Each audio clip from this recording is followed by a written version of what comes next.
Buenas noches.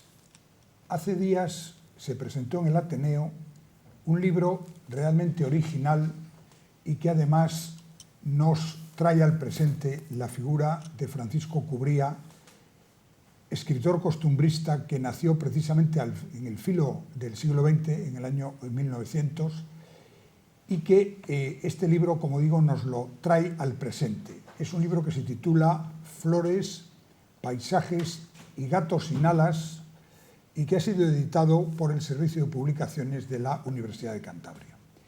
Aquí se recopilan artículos publicados por Francisco Cubría, pero detrás de la selección de esos artículos, de los comentarios y de la edición, que por cierto creo que es una magnífica edición, están una nieta del autor, Montserrat Cubría. Buenas noches. Hola, buenas noches, Manuel. Y un experto y estudioso de la literatura y de la edición, como es Mario Crespo. Buenas noches. Buenas noches.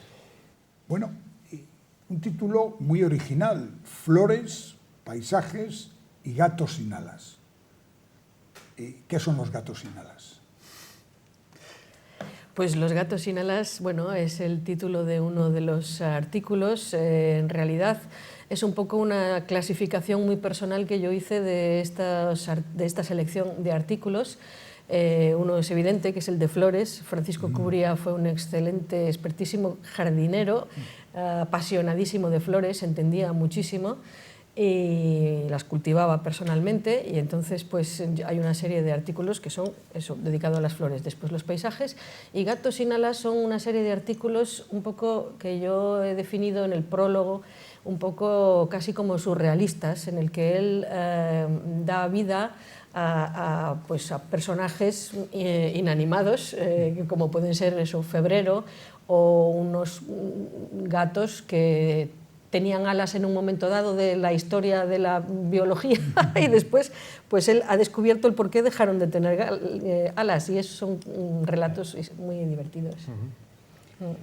Y bueno, en efecto, Gatos sin alas, hemos visto estas enormes esculturas sumerias donde son leones con alas. Bien, pero ¿quién fue Francisco Cubría? Este hombre que escribió muchísimos artículos, que estudió mucho el folclore de Cantabria y las tradiciones de Cantabria, pero ¿quién fue y qué nos podéis contar de Francisco Cubría?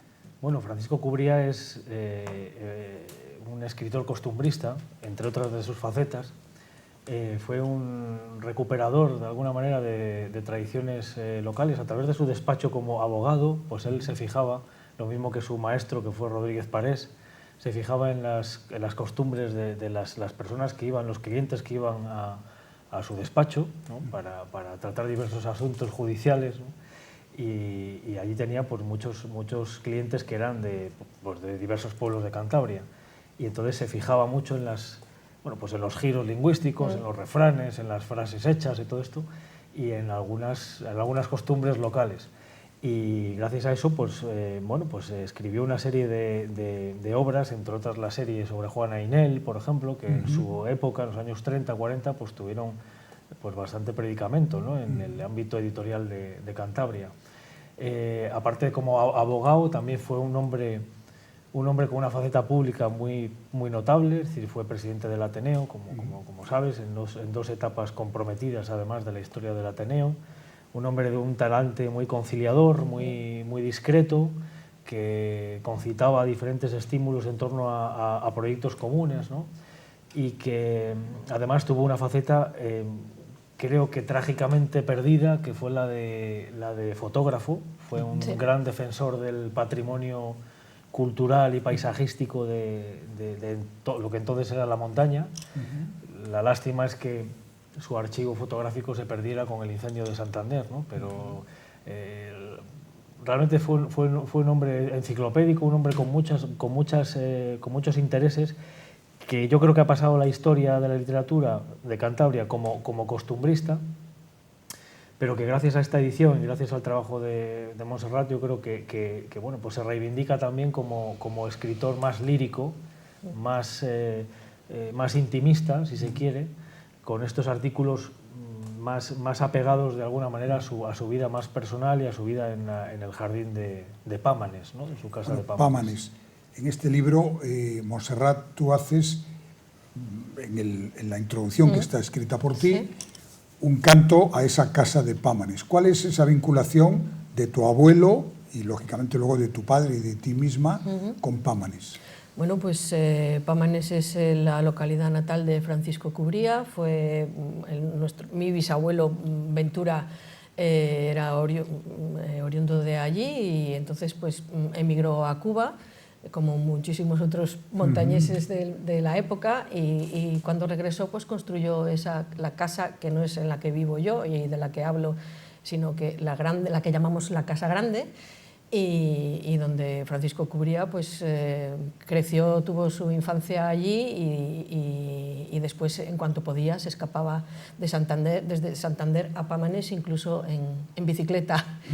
Y bueno, pues son unas casas donde nosotros, por ejemplo, los nietos, hemos pasado pues los maravillosos momentos de nuestra infancia. De hecho, yo la defino como nuestro Shangri-La particular, pero al mismo tiempo era una casa pues, con mucha mítica familiar que a todos pues, un poco nos ha marcado y que, bueno, donde se conservan, al fin y al cabo, pues, objetos, muebles, archivos, libros, de todo. De hecho, un poco ha sido una investigación muy apegada al sitio, ¿no? Al lugar donde has encontrado, lógicamente, pues todos los materiales, ¿no? Claro, pero yo sinceramente desconocía totalmente todos estos materiales. Era algo que mi padre había conservado durante todos estos años y bueno, pues él, yo creo que también por necesidad de sentir un poco esa distancia respecto a esa figura tan importante y tan cercana al mismo tiempo para él.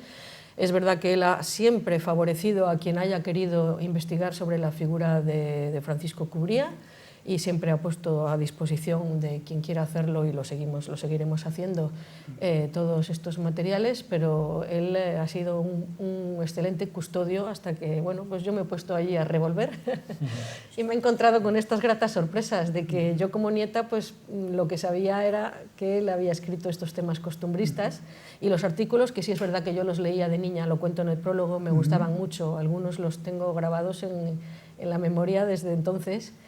Y bueno, pues descubrir que Francisco Cubría fue muchísimo más que el autor costumbrista que aparece en la Enciclopedia de Cantabria y en otras publicaciones. Bueno, hay que decir que este libro del que estamos hablando, que se presentó hace muy poco en el Ateneo, Flores, paisajes y gatos sin alas, es una selección de unos cuantos artículos publicados por Francisco Cubría en el diario Alerta allá por los años 50... Entre 1943 y el 68. Exacto, bien.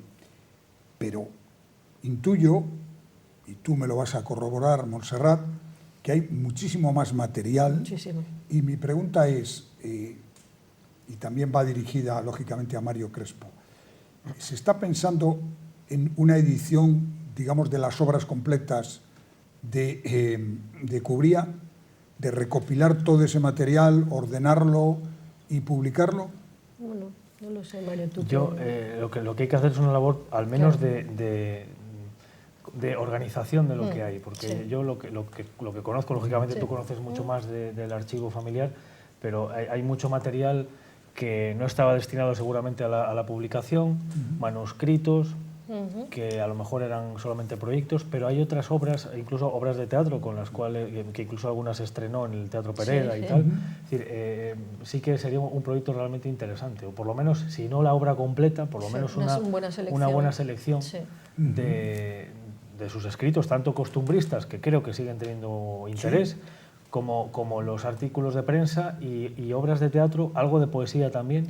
Hay bastantes cosas de poesía y yo creo que es muy interesante, sería muy interesante, creo yo, la recopilación de los artículos, porque publicaba artículos con una frecuencia bastante intensa, cada semana, cada 10 días, depende de las épocas, y son solamente en Alerta son 500, y sobre los temas más variados. Yo he hecho una selección, digamos, muy lúdica, muy estética, muy así para pasar un buen rato, pero era pues, no sé, desde cine, críticas de exposiciones, actualidad política, local, nacional, internacional. Sí, y luego hay que tener en cuenta el libro de turismo lírico. Exacto, que sí, interesó, los trípticos de la montaña. Los trípticos de la montaña que interesó a Estudio, que hizo una edición muy bonita, sí. muy bonita, con fotografías actualizadas de pero que muestra un poco la actualidad de su pensamiento en torno al paisaje también, ¿no? Y la conservación de muchas de nuestras casonas, que por desgracia hoy en día algunas de ellas están ya desaparecidas, o las portaladas. Claro, de hecho él hizo una recopilación de todas las portaladas prácticamente de la provincia, entonces la provincia, y con dibujos suyos hechos de todas, y le comentaba yo a Mario que esa carpeta está ahí y que muchas de esas portaladas ya ni existen. Entonces él quiso una especie de catálogo, y que sería bonito eso, combinarlo igual con algo más de catalogación seria. Y, bueno. Sí. Bueno, por otro lado, el estilo costumbrista parece que ha perdido fuerza. Yo incluso me atrevo a decir que ahora mismo está infravalorado. Sí, de modé, podríamos decir. ¿Hasta qué punto eso es así? Y si se puede recuperar con los... Yo creo que hay un buen ramillete de cántabros que tienen una producción costumbrista potente. Y no hay que llegar hasta Pereda, pero hay otros muchos más. Sí, hay otros muchos más, y efectivamente los hay, obviamente de diferentes calidades, ¿no? Pero realmente sí que coincido en que el costumbrismo está de capa caída, ¿no? O sea, lleva unos cuantos años que no se atiende tanto, entre otras cosas, por lo que hemos tenido ocasión de hablar en alguna ocasión de la pérdida de conocimiento que tenemos también de lo que ha sido el alimento de los costumbristas, que era lógicamente la vida en el campo, claro, la vida rural. y muchos elementos del ámbito rural, pues que hoy en día pues se han perdido o están en claro desuso, ¿no? Ellos eran escritores apegados a la tierra, apegados a las costumbres, a las vivencias, e incluso llevaban a ficción muchas veces lo que no era realmente así, pero que podía ser verosímil, pero muchas veces lo que hacían simplemente era reflejar lo que veían, ¿no? Y yo sí estoy de acuerdo en que faltaría una reivindicación, al menos desde el punto de vista de un estudio científico en condiciones sobre esos escritores costumbristas, entre los cuales está Cubría, pero hay evidentemente muchos otros de la época, y que tiene que ver también con la reivindicación un poco de la provincia entonces, y de la provincia de Santander y de la montaña. Sí, el reconocimiento de la autonomía. Sí. Fue el último momento, yo creo que ahí fue el último momento en el que se habló concretamente de Cubría, se reivindicó un poco a raíz del reconocimiento de la autonomía de Cantabria. Yo creo que, por ejemplo, yo a veces he pensado en que pienso que podría dar mucho juego los personajes aldeanos de Francisco Cubría en formatos novedosos que acercarán igual la literatura costumbrista a los jóvenes, como es el formato cómic. Yo creo que se podrían hacer cosas muy interesantes. Bueno, ahí está el famoso relato, El pleito de la peseta, de la perra gorda, perdón, que lo he subido de categoría. Sí. Que es muy, y bueno, sería la traducción a euros ahora, ¿no? Sí. De la perra gorda al euro. Pero no parece que haya interés por parte de las autoridades, en este caso del Gobierno de Cantabria o de los municipios, en los que se desarrollan muchas de esas historias costumbristas. Sí, ahora mismo realmente no sé, el actual Gobierno de Cantabria, es opinión personal, por supuesto, no sé en qué tiene demasiado interés desde el punto de vista cultural, en qué aspectos creo que pone el acento, más que en el tema del Año Santo lebaniego y tal, que está fenomenal, por supuesto, pero hay otros proyectos que no sé si convendría también dinamizar. Ya lo hemos hablado incluso aquí en este mismo foro, Manuel Ángel, esa idea de que a veces faltan, no sé, proyectos de más envergadura, o sea, que sean más conocidos, más integradores también, para llevar a cabo, por ejemplo, esta idea, ¿no? de hacer pues unas ediciones en las cuales no tenga por qué estar, digamos, delante de la Universidad de Cantabria una editorial concreta, sino el propio Gobierno de Cantabria que diera difusión a ciertos textos, ¿no? Y ahí sí que creo que Cubría sería, sin ninguna duda, uno de los autores a tratar. Tenemos, yo creo que un buen elenco, ¿no? Sí. Cubría, Llano y tantos otros. Otra cuestión es que al leer simplemente estos pocos relatos que están en este libro, y me imagino que en los otros muchos que están en esas carpetas... Hay mucha obra inédita. Exacto. Aparecen cantidad de palabras que, dichas ahora mismo, yo me atrevo a decir que el 90%, no ya de los españoles, de los cántabros, no sabrían decir a qué se refieren. Palabras como colodra, cotorro, picar el dalle, tantas otras expresiones. ¿No creéis que también sería interesante recuperar ese lenguaje para que quede fijado para el futuro? Es verdad que esas palabras se refieren a objetos, en muchos casos, que ahora ya no tienen uso, y que, por tanto, pues bueno, se van muriendo porque a lo que se refieren ya no tiene utilidad. Pero yo creo que sería interesante. No sé cuál es vuestra opinión sobre esto. Mira, mi opinión, por ejemplo, es que hay palabras que se han dejado de usar y que nunca, tanto como hoy, están en uso. Y una de las preferidas de Francisco Cubría es granjería.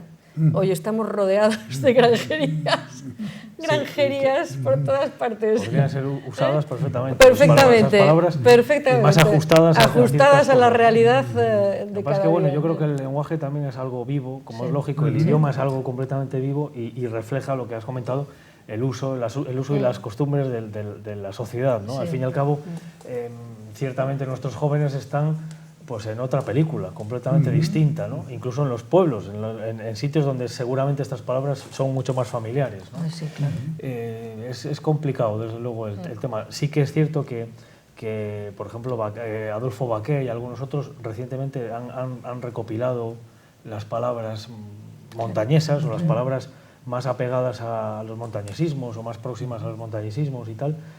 Y bueno, es un estudio que queda ahí siempre pendiente casi, ¿no? Y sí que me parece que es algo interesante, pero también con ese equilibrio también de que realmente los tiempos, para bien o para mal, también cambian, ¿no? Y no sé si ahí nos quedan esas palabras un poco como... Es una pena que se pierdan, pero es así. Bueno, ahí están, en los libros. Ahí están en los libros. Claro. El problema es quizá también concitarle el interés por la lectura, por ejemplo, de Cubría, ¿no? Es decir, que estos, por ejemplo, de Cubría, ¿no?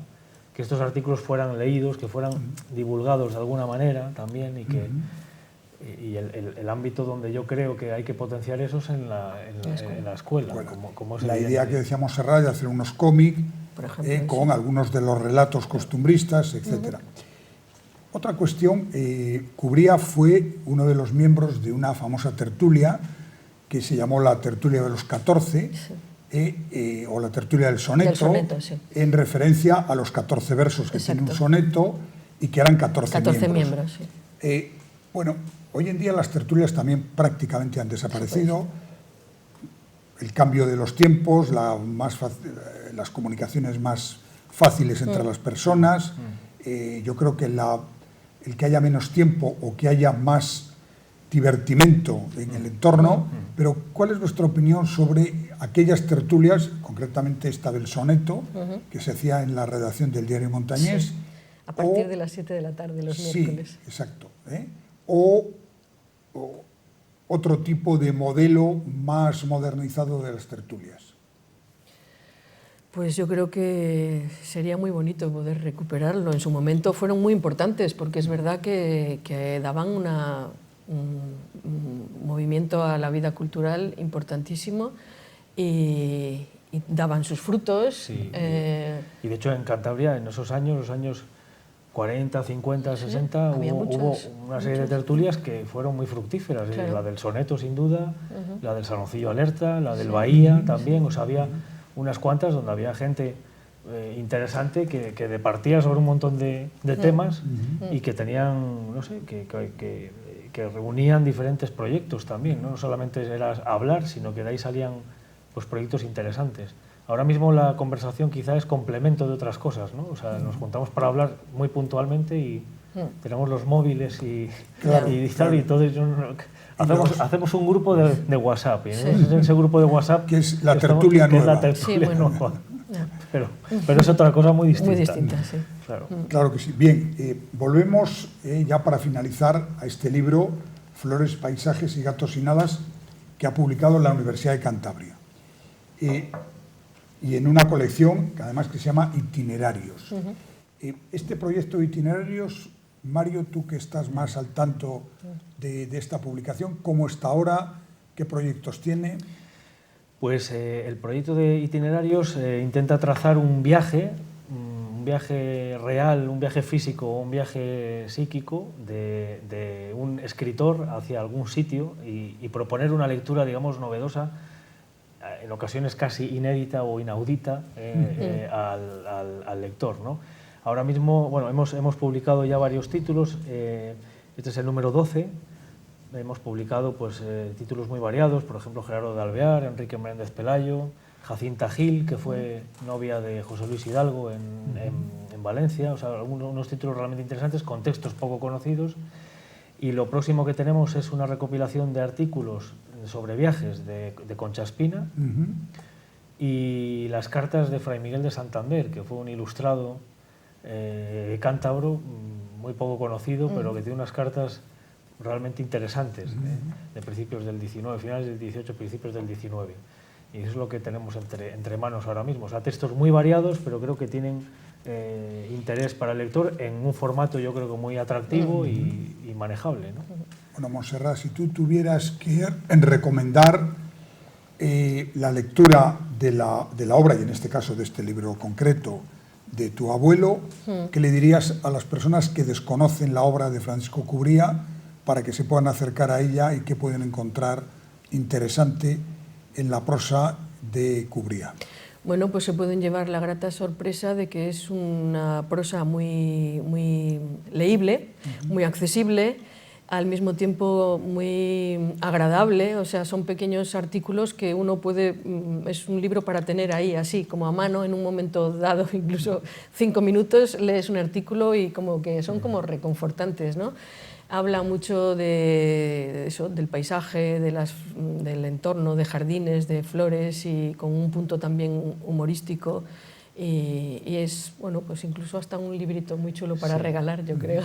Sí, recupera un poco ese gusto por el placer de la lectura y de recrear ambientes pues, más o menos agradables, ¿no? Que tenemos, no sé, 5 minutos en una sala de espera de lo que sea, de un dentista, y en vez de ponerte a jugar con el móvil y el, ¿cómo se llama?, el Tetris, pues te lees un artículo de Francisco Cubría y creo que es podría ser muy enriquecedor. Muy bien, pues muchísimas gracias a Montserrat Cubría y a Mario Crespo, y recomendarles, por último, este libro recién publicado por la Universidad de Cantabria, que recopila unos cuantos artículos de Francisco Cubría, que en el título están perfectamente descritos: flores, paisajes y ese pequeño relato de los gatos que se supone tuvieron alas y las perdieron. Las perdieron, exacto. Pues muchas gracias y buenas noches. A vosotros, buenas noches.